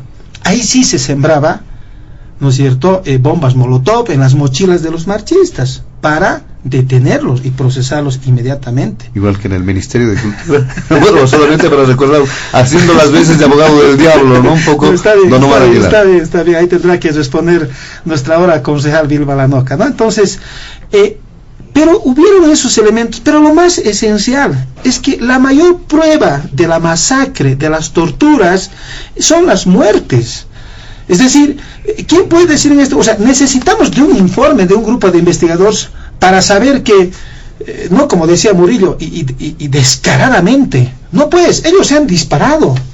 Yo he sido dirigente universitario y cuando veía que la policía nos perseguía con gases, yo no me hacía al valiente para poner mi pecho y que me venga la pala por el pecho. Obviamente tenía que huir, ¿no es cierto? Y las balas vienen por detrás. Entonces, ¿qué decía Murillo? Entre ellos se han disparado, por Dios. O sea, realmente había una sinvergüenzura de Murillo en ese momento. Por tanto, yo voy a hacer esta parte diciendo, la mayor prueba de la masacre son los dirigentes encarcelados injustamente, sin pruebas, torturados, pero principalmente los 37 muertos de Sencata y Sacaba, por los cuales todos quienes estamos acá, autoridades judiciales, gubernamentales, estamos obligados a pedir justicia y que se obre, reitero, de acuerdo al debido proceso. Muy bien, muchas gracias, don Omar Aguilar. ¿Qué dice usted, doctor Wilfredo Chávez, en este segundo punto, por favor? Gracias. Sí, la comunidad internacional del hemisferio ha conocido, el Consejo Permanente de la OEA, el informe de parte de los propios miembros del grupo de expertos internacionales interdisciplinario del GIEI, ha conocido de boca de ellos el informe en su integridad. Este informe ha sido aceptado y todos los 34 estados que han participado y participan de esta reunión han rechazado las violaciones sistemáticas a los derechos humanos que se han reflejado por los miembros del GIEI. No ha habido un solo país que haya apoyado de alguna manera las masacres, las violaciones sistemáticas a derechos humanos, y particularmente han habido énfasis importantes en la forma en la que los diferentes embajadores o representantes de delegación se han manifestado. El caso de México ha sido bastante particular, puesto que México inclusive ha dado cuenta de manera, digamos, como Estado, el acoso que ha sufrido su embajada de manera sistemática por grupos paramilitares, esos que se desfilaban por las calles, ¿no?, con motos y símbolos nazis, esos grupos paramilitares, que han sido totalmente apañados por el gobierno de facto. Eso ha dado a conocer México, entre otras cosas. Aparte de todo lo que ha ocurrido, lo importante es que el informe, la comunidad internacional ha conocido las recomendaciones generales que se han hecho al Estado boliviano con relación al sistema de justicia, pero sobre todo con relación a las víctimas, buscando la reparación, un plan de atención y reparación integral hacia las víctimas que han ocurrido en las masacres que se han dado en ese periodo de tiempo, en noviembre particularmente. También, asimismo, que se logre reconocer a las víctimas y dar con los responsables de los hechos que se han suscitado. Basta decir que ha sido un decreto que ha detonado el 4078, decreto de la muerte, el que ha autorizado el uso de armas letales a las Fuerzas Armadas, librándolas de responsabilidad penal. Exactamente la tesis que se usó en el juicio de Sánchez de Lozada, que dio lugar al juicio de responsabilidades por los hechos de octubre del 2003. Exactamente han repetido ellos la dosis. En tercer lugar, lo que recomienda es efectivamente que se realicen investigaciones respetando los derechos y garantías constitucionales de las personas, porque en el momento que el GIEI vino, y se constituyó en el gobierno de facto, hay que aclarar, el GIEI no pudo hacer investigaciones en el país, tuvo que retornar la democracia, y en el encabezado, lo que empieza este informe, en su primera hoja, reconoce la posibilidad que ha tenido de acceder justamente a la investigación, a las víctimas, a las fuentes de información, a partir del ingreso de Luis Arce al Palacio de Gobierno. Eso es algo que se ha dicho de manera verbal, porque en la dictadura no se dio curso a nada. Bien lo ha dicho Omar, la sinvergüenzura era una lógica, e infelizmente no se daban a conocer las noticias efectivamente como estaba el país. Ahora bien, las investigaciones deben ser en el marco del debido proceso para todos, pero asimismo también recomienda, y ya hace recomendaciones, que debemos iniciar inclusive acciones de oficio, dice el punto 5.4, página 464 del informe, de oficio conducidas de manera oportuna y propositiva, sin hacer recaer la iniciativa o carga en las víctimas. Es decir, el informe recomienda que se haga de oficio. Algunas investigaciones se han iniciado de oficio y dicen que es persecución política. El informe está reflejando eso. Está reflejando eso con una conclusión muy importante. Igualmente, el informe recomienda la priorización de las investigaciones, inclusive en casos de violencia sexual que se han detectado en el país, muchos de ellos no denunciadas. Que haya una revisión escrupulosa de todos los casos en curso o cesados, como se ha mencionado hace un momento atrás, pero todos los casos. Hay muchos casos en los que yo he sido abogado. He sido abogado defendiendo a las víctimas. Ha habido más de 1.500 detenidos, muchos de ellos han sido nuestros patrocinados. Se debe retomar sobre esta base también varios elementos que hacen ya a lo que va a ser la reforma judicial, que es muy importante. Da un pie el GIEI en cuanto a la forma y estructura del sistema de investigación que tenemos en nuestro país. Es muy importante tomar en cuenta este tema. Lucha contra la impunidad, en resumen, justicia que debe imperar dentro del país. Igualmente hace recomendaciones a la sociedad civil, ¿no? Debemos tener unidades no estatales para brindar apoyo y asistencia jurídica, administrativa y psicológica a un conjunto de ciudadanos afectados en el golpe de Estado, en el momento del golpe de Estado. Y hace igualmente recomendaciones a la Comisión Interamericana de Derechos Humanos para que implemente mecanismos de seguimiento por un lado, y colaboremos en el seguimiento en general como sistema interamericano a lo que ha ocurrido y a las víctimas particularmente. Un punto que no puedo pasar por alto y es importante para mí es aclarar el tema de si bien no se menciona ni golpe de Estado ni fraude electoral, pero en el caso de golpe de Estado quiero indicar lo siguiente. La página 27 y 28 nos dicen todo lo que es un golpe de Estado y lo que ha sucedido. Lo ha resumido muy bien Omar Aguilar. Pero hay dos elementos que no se han dicho y que hay que mencionarlos. Primero, que las renuncias, como se menciona en muchos de los alegatos escritos, se han denunciado y me tocaba, dice Yanina, a las 5 de la tarde del 10, ya me toca, dice ser presidenta, ¿no? Ya lo dice el mismo 10, antes de que pase nada, ya lo está diciendo en Trinidad. ¿Qué ocurre? La renuncia es un procedimiento reglado constitucionalmente. La renuncia, y luego la jurisprudencia constitucional a partir del año 2011 y 12 regla lo siguiente. Cuando son autoridades electas por el voto, deben concluir los siguientes requisitos. Primero, la renuncia debe ser escrita y presentada personalmente, de manera voluntaria por cada persona. Dígame ustedes si, aparte de la renuncia de Evo Morales y Álvaro, ha habido una renuncia más que ha ingresado a la Asamblea Legislativa. Ninguna. Para los que se llenan la boca diciendo que eso no ha habido, que me muestren una hoja mostrando la renuncia con el sello de recepción y que haya sido voluntaria. El caso de Víctor Borda es bastante claro. Segundo, estas renuncias no funcionan por sí mismas. Como es un procedimiento reglado, tienen que ser aceptadas. Ahí el mecanismo que ha puesto muy bien Omar Aguilar, que ha estado ahí, además de paso en la asamblea, ya ha visto todo lo que ha ocurrido, y creo que es el mejor testigo y actor de lo que estamos hablando ahora. Segundo elemento, la tesis del vacío de poder, o la vacancia. Se dice que como Yanine había un vacío de poder, Yanine Áñez poco más asume la presidencia porque le tocaba y no había nada más que hacer. Mentira. Y se lee un comunicado del Tribunal Constitucional, tomando en cuenta una declaración constitucional del año 2001. Esto es lo que no se ha dicho al país. Efectivamente, en el 2001, para la sucesión de Jorge Quiroga, se hizo una interpretación constitucional. Pero lo que ocurre es que entre el 2006 y el 2008 ha funcionado la Asamblea Constituyente del país. La Asamblea Constituyente tiene, y además ha establecido, y se establece en la nueva Constitución Política del Estado, como fuente primaria, cuando existen dudas en la aplicación de la norma, la Constitución establece en este caso para el Tribunal Constitucional, que debe acudirse, dice así, En su función interpretativa, el Tribunal Constitucional Plurinacional aplicará como criterio de interpretación, con preferencia a la voluntad del constituyente, de acuerdo con sus documentos, actas y resoluciones. Vigente desde el 2009. La resolución que han leído es del 2001. Pero ¿qué dicen las actas de la Asamblea Constituyente? Tratan el tema del vacío de poder o vacancia.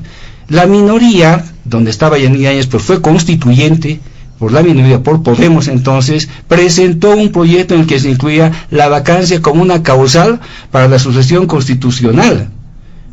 En las actas de la Asamblea Constituyente reflejan eso, la minoría.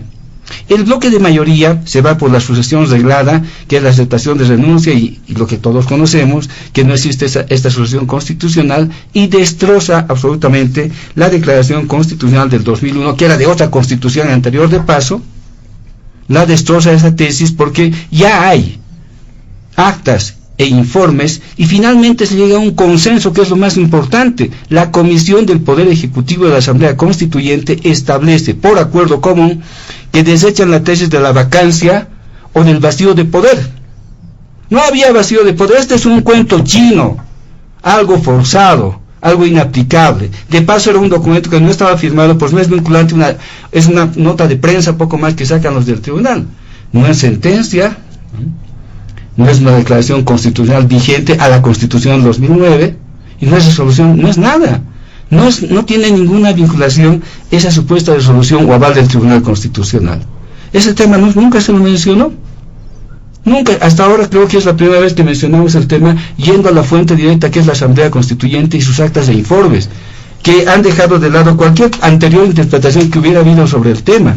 Claramente no había tesis del vacío de poder o vacancia de poder, y eso del juicio lo vamos a hacer valer, porque es un documento escrito firmado por esa oposición. Tenemos los acuerdos de la Asamblea Constituyente, me imagino que lo tienen los colegas, lo debe tener el doctor Bert. Revisemos el Poder Ejecutivo y veamos que han tratado sobre la vacancia y efectivamente no existe ese tema. Quiero cerrar indicando, haciendo un homenaje a las víctimas, porque esto sí corresponde. Estamos en vísperas de un aniversario de nuestra querida Ciudad del Alto, que ha ofrendado las vidas, igual que en Sacaba, en este caso en Sencata. Esas víctimas han sido tratadas de terroristas porque se decía que iban a volar la planta de Sencata. El informe del GIEI al que nos estamos refiriendo descarta absolutamente esa posibilidad. Y es más, nos dice que por empuje la pared ha cedido en la planta de Sencata. No había una sola captación, ni de medios de prensa ni nada, que digan que querían volar la planta de gas. Era una especulación absoluta que sigue repitiendo en redes, gente que no quiere escuchar, pero este informe objetivo, que ha realizado pruebas, que ha estado en el país, que ha hecho pericias, nos dice justamente el desagravio de las personas que han muerto en la Ciudad del Alto, que jamás son terroristas, salteños, son hombres y mujeres trabajadores, y han reclamado un derecho y han protestado porque se ha dejado a la huipala y a la mujer de pollera. No se olvide eso. La dictadura ni bien se instaló, ha empezado a vejar los símbolos que son propios de nosotros. ¿Acaso no nos vemos en el espejo y no nos respetamos de nuestras madres o abuelas de pollera y no las queremos? Sería desconocer eso. Por eso había esa reacción de protesta de los hermanos y la desmedida en el medio de la fuerza, que felizmente ahora sí es reflejado por este informe del GIEI. Por último, ¿qué se debe hacer y qué se debe esperar? Que la Asamblea Legislativa Plurinacional apruebe de una vez el juicio de responsabilidades. ¿Qué está esperando? Con un informe que los 34 países de la Comunidad de América han dado pie, han aprobado y han rechazado la violencia. ¿Qué se está esperando? ¿Hemos escuchado alguna reacción de Carlos Mesa, Camacho u otros sobre esto? Nada. Les preocupa más el tema de hacer un paro. El día de ayer han hecho un paro, felizmente un fracaso absoluto el paro en Santa Cruz, felizmente. Pero este informe, que es de fondo, porque va hacia la democracia, obviamente no les interesa. El golpismo, deben estar queriendo esperar un momento más para volver a golpear, pero el pueblo ya sabe, y el pueblo les ha vencido por el 55,1% de estos golpistas, y esperemos que no vuelvan jamás.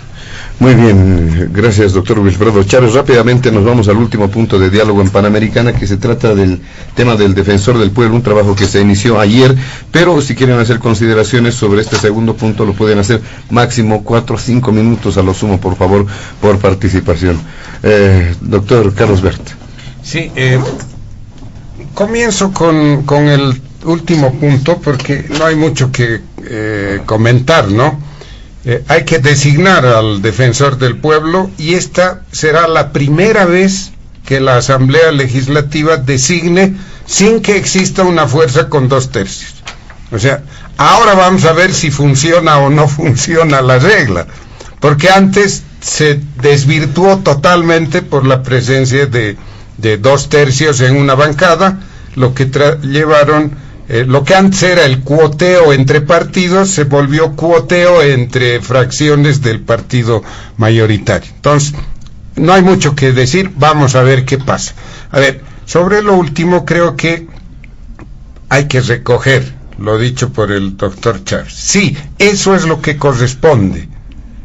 El GIEI ha identificado con claridad, para referirnos directamente al caso de la señora Yanine Áñez. Se están violando sus derechos por esa detención preventiva tan larga y en las condiciones en que está, pero no por eso está exenta de un proceso judicial penal. Yo creo que fui el primero que se atrevió a decir, y no desde el oficialismo, a decir, miren, la forma como Yanine Áñez asumió el gobierno fue irregular.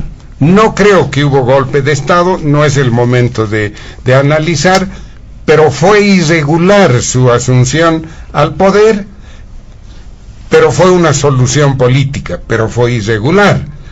Definitivamente comparto con Omar, las vicepresidencias no están en la línea de sucesión constitucional, no podía suceder lo que sucedió, había que hacerlo de otra manera, no lo hicieron. Ahora, algo muy sencillo, más sencillo a lo que señaló el doctor Chávez. ¿Por qué esa declaración del Tribunal Constitucional no tiene valor?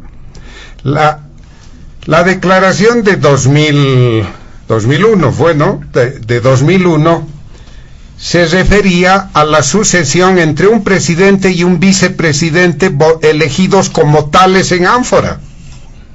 Por eso el tribunal dice la sucesión es automática, porque tanto Banzer como Tuto Quiroga fueron elegidos como tales, como presidente y el vice para sustituir al presidente en caso de ausencia. Listo. No era el caso de 2010. La señora Yanine Áñez no era vicepresidenta del Estado. Por lo tanto, no cabía aplicar esa declaración. Ese fue un sofisma que los vendedores de humo presentaron para intentar forzar una solución política. Bien, todo eso pasó. Lo que corresponde es juicio de responsabilidades a la señora Yanine Áñez por todos esos hechos, que asuma su defensa y tiene derecho al debido proceso, en libertad. Eso es lo que debe hacer este gobierno. Y en ese sentido comparto el criterio. El gobierno, la bancada mayoritaria, que todavía es mayoritaria, aunque no con 2/3, debe convocar a Creemos y a Comunidad Ciudadana y decirles, a ver, esto dice el GIEI, aquí está, la comunidad americana la ha respaldado, abrimos o no el juicio de responsabilidades, darle libertad inmediatamente y abrir el juicio de responsabilidades. Es eso lo que corresponde, y las otras recomendaciones, ¿no? Hay que avanzar en los juicios, hay que indemnizar a las personas que no lo han sido porque ya se han pagado indemnizaciones, etcétera, etcétera. Todas las recomendaciones, incluyendo lo que dice el GIEI. Señores, voluntad política para establecer independencia judicial, porque el juicio de responsabilidades tiene este procedimiento. La Asamblea solo autoriza el juicio y los procesados van al Tribunal Supremo, y entonces ahí se necesita un juez independiente, imparcial. Entonces ahí está, ya están las recomendaciones. Vamos a ver si oposición y gobierno tienen voluntad política para llevar a la práctica todas las recomendaciones, no solo lo que les favorezca a ellos. Muy bien, muchas gracias, doctor Bert. ¿Qué dice usted en este último punto, don Omar Aguilar, el tema del defensor del pueblo? Y si tiene alguna acotación también sobre el punto anterior. Sí, muchas gracias. A ver, primero, ¿Qué debe hacer? Y saludo que el doctor Ver lo reconozca. ¿Qué debe hacer Yanine Áñez? Sencillito. Lo que hizo Linet Guzmán, primera vicepresidenta del Senado. Cuando renunció Gringo González, lo único que hizo es convocar a sesión y elegir un presidente titular. Sencillito. Insisto, si Yanine Áñez a pesar de eso lograba que lo apoyen, masistas o no masistas, ahí era otra cosa. Segundo elemento, don Petronilo Flores, ¿no? Sí, Flores, el expresidente del Tribunal Constitucional. Ojalá algún día le diga la verdad al país. Pero don Petronilo Flores, después de los comunicados por WhatsApp, las convocatorias y las reuniones que tuvo, la mayoría de los magistrados le dijeron no. Inclusive dijeron, ¿cómo vos pues? Si tú se supone que representas a las organizaciones, a la clase indígena, ¿tú vas a ser el primero en respaldarle al gobierno de Yanine Áñez? Ojo, le dieron la espalda. Y le dijeron, si tú quieres, bajo tu responsabilidad, haz lo que veas conveniente.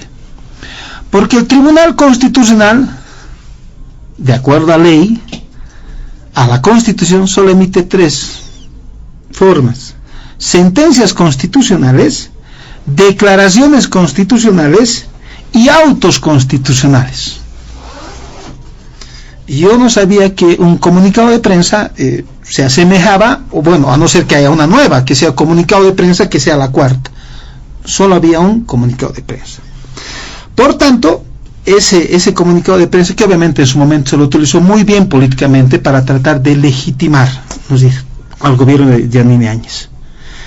Yo debo hacer un reconocimiento, José Luis, posiblemente me gane algunos enemigos, pero bueno, yo en justicia debo decir, no quiero pecar de abogado defensor, pero en algún momento dije, ¿qué pasa? Yo creo que en este proceso del golpe, los ministros poco y nada tienen que ver, porque le decía hace un momento de que Yanine Áñez para mí es la prueba del golpe, porque ella asume, violando la Constitución 169, violando el reglamento.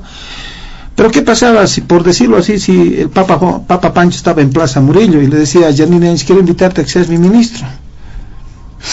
Puede ser que ese ciudadano haya participado en los 21 días del golpe, y obviamente acepta y asume. Donde sí deben asumir su responsabilidad ya es en el juicio de responsabilidades. ¿Por qué? Por el decreto supremo que es firmado por la presidenta Áñez junto a sus ministros, que autorizan el uso de armas letales a las Fuerzas Armadas y la Policía Boliviana. Ahí sí, y por eso es importante, y me sumo al pedido, a que la Asamblea logre los consensos en base a la Ley 044 modificada por la Ley 612. Que evidentemente la Constitución no dice, no obliga a tener 2/3, pero sí la Ley 044 te obliga a la autorización por 2/3 de voto de los asambleístas presentes para el juicio de responsabilidades. Decía en justicia, yo debo reconocer al exministro de Justicia, Álvaro Coimbra. Él sí nos coadyuvó en todas las reuniones que teníamos para, en el marco de la coordinación con, en ese momento, también sometida la justicia al poder político, logramos sacar a muchos dirigentes, por no decir a todos, que injustamente estaban siendo procesados, torturados. Debo reconocer, reitero, la predisposición. Lo hemos coordinado con Eva Copa, lo hemos coordinado en lo personal. Eva Copa y Mersola, es más, en algún momento inclusive hacíamos vaquita para el tema de sus para que salgan los dirigentes de la cárcel, lamentablemente injustamente detenidos, ¿no? Entonces, yo, José Luis, como última prueba quiero decir, pido disculpas a la audiencia, pero yo soy pues un testigo, como decía, creo que el doctor Wilfredo o Carlos Bert. No se olviden que, igual que Casimira Lema, también quemaron mi casa, y hasta el día de hoy no encuentro justicia. Pese a los informes de la policía, hasta el día de hoy la fiscalía no hace nada con ese atentado de esos criminales que quemaron mi casa, que atentaron la vida de mis 2 hijos y de mi esposa. Y nada, y no hay absolutamente nada. Entonces, Lo único que pedimos es justicia para absolutamente todos. Y en el tema del defensor del pueblo simplemente quiero referirme, ojalá podamos tener una Ana María Romero de Campero, que en paz descanse, pero para mí yo me quedo con ese ejemplo de mujer, una mujer con mucha ética, con mucha probidad, que demostró que necesitamos ese tipo de personas para que sea de manera imparcial y no se someta al poder político. Gracias. Muy breve para finalizar, doctor Wilfredo Chávez, este tema del defensor del pueblo, y un apuntito muy breve, en términos técnicos, legales, seguramente se habla del vacío de poder, pero si se aplica eso en los hechos, en términos reales, ¿quién gobernó 2 años? 2 días. Gracias. Mire, en el tema, en primer por el vacío de poder, que es importante. De acuerdo a la Constitución, el presidente puede ausentarse del país, hasta 10 días sin pedir permiso al Parlamento, como antes era una obligación. Y bueno, al salir del país no había vacío de poder. Él renunció, su renuncia no fue tratada. Técnicamente, él era presidente del Estado hasta que no se acepte su renuncia. Y pues debía ejercer el mandato. La Cámara debía elegir a un nuevo, si se abandonarían el país o renunciaban y se aceptaban las renuncias, se elegía un nuevo presidente y elegía, mientras él estaba ausente, los 10 días restantes, elegía el presidente o presidente electo por la Cámara de Senadores. Pero fugó del país, no podemos olvidarnos de eso. Sí. Se subió al avión y escapó. Eso claro, eso lo dicen quienes estaban muy entusiasmados con que la gente los apoyaba. En octubre del año siguiente hemos visto cómo era la correlación de fuerzas real del país. Los golpistas, no se olvide el libro de López Obrador, han disparado en contra del avión donde estaba, entre comillas, fugando Evo Morales, porque había una orden para matarlo. Cuando llegaron a Chimoré, bajaron a Chimoré, ¿dónde lo estaban llevando, pues? Por favor. En el tema entonces del el vacío de poder tiene explicación. En cuanto al defensor del pueblo, efectivamente, corren desde ayer viernes los 71 días más o menos para que se presenten los postulantes. Se han aprobado casi los mismos requisitos para que comúnmente se hace para esto. Está a prueba el sistema que tiene internamente el Parlamento para poder elegir. Esperemos que funcione, se llegue a unos 2/3 de consenso, hayan postulantes probos o gente que sea reconocida en su trayectoria. Yo la verdad no creo mucho en esos llamados notables. Hay gente que se dedica a los derechos humanos desde la base. Sería tal vez una opción importante de dar esta vez la oportunidad a una de esas personas en el alto de buenos defensores, por ejemplo en la guerra que es en el golpe de Estado que hemos tenido, que es claramente lo que ahora debemos valorar, y esperemos que la democracia lo haga de esa manera. Convocar a que participen las personas y luego no se quejen por no participar. Este es el momento de que todos puedan participar en esta elección de defensor del pueblo. Y nuevamente un abrazo fuerte a mis hermanos del Alto. Día del 6 de marzo, mañana comer un fiambre bien rico. Vamos a estar allá. Gracias. José Luis, permítame 2 segundos. Quiero que no lo quiera decir el doctor Chávez. ¿Sabe quién gobernó? El que le llamó al comandante de la Fuerza Aérea para ordenar que el avión de México llegue al país. Muy bien, de esta manera, amigos de todo el país, llegamos a la finalización de Diálogo en Panamericana. Agradecemos la presencia de nuestros invitados especiales de este fin de semana, al doctor Carlos Bert como investigador, al ex senador Omar Aguilar y también al procurador general del Estado, al doctor Wilfredo Chávez. A nombre de la dirección de Panamericana, la planta ejecutiva y quien les habla, José Luis Flores, el compromiso de que el programa retorna el siguiente fin de semana. Permiso. Diálogo en Panamericana.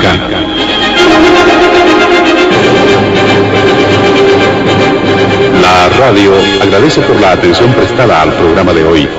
Les invitamos a la próxima entrega del Departamento Periodístico de Panamericana, cuando anunciemos.